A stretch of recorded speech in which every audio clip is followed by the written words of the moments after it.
I always wanted to be not picture but sound. So I actually started as in the sound department. I studied sound, so I did a BTEC in sound, I did a degree in sound at the Liverpool Institute of Performing Arts, and which is Paul McCartney's fame school, which is really exciting. I then got a scholarship through university from a company called Sennheiser, who are a company who make microphones and headphones and that side of things. And they paid for my book money, my beer money, my rent money. They were amazing, and they gave me loads of opportunities, and they introduced me to lots of people. They took me to lots of conferences, and I got to meet loads of contacts.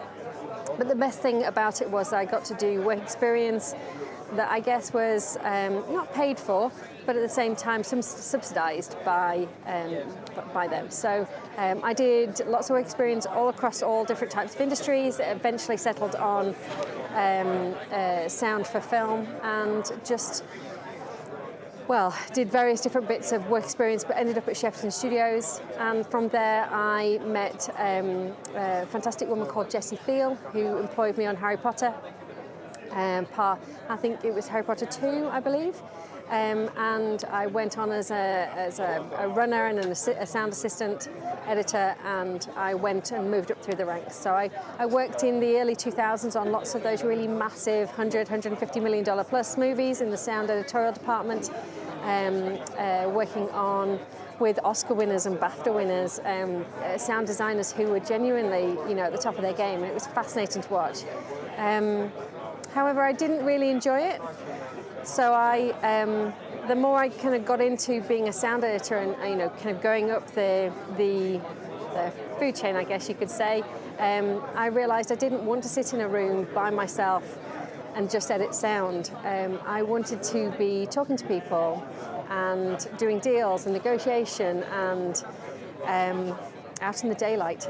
So I moved over to being a post-production supervisor, and so that's where I've spent the last 12, 13 years. I was a coordinator to start with, again on those massive budget films. I started on Harry Potter 7 Part 2, and kind of went through Cinderella and various Warner Brothers pictures and Tim Burton films. But then further down the line, I've really done all levels of budget for film and television. I've worked on those high budget shows, but also worked medium and low for film. Again, I worked on very high budget for Dark Crystal, which was for Netflix, and then lower things for Sky, and also for really low budget stuff for the BBC and BBC Scotland. So, and I say low budget, still it's £1 million an episode, so it's still a decent sized budget, I guess. I founded a company called PostSuper, which is a company which helps to support post-production supervisors and post-production managers of all types. We provide information, training and tools to that group, and I have not looked back. We've had the last 2 years and I absolutely love it. We've really noticed, obviously the pandemic was a massive pattern disruptor for pretty much everybody across the industry, and just as much in post-production as in production.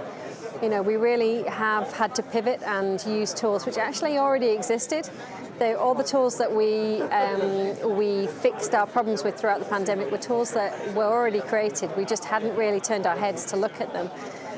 So I really do think that the challenges facing our industry at the moment are kind of almost problems thrown up from this new hybrid way of working that we're now working in.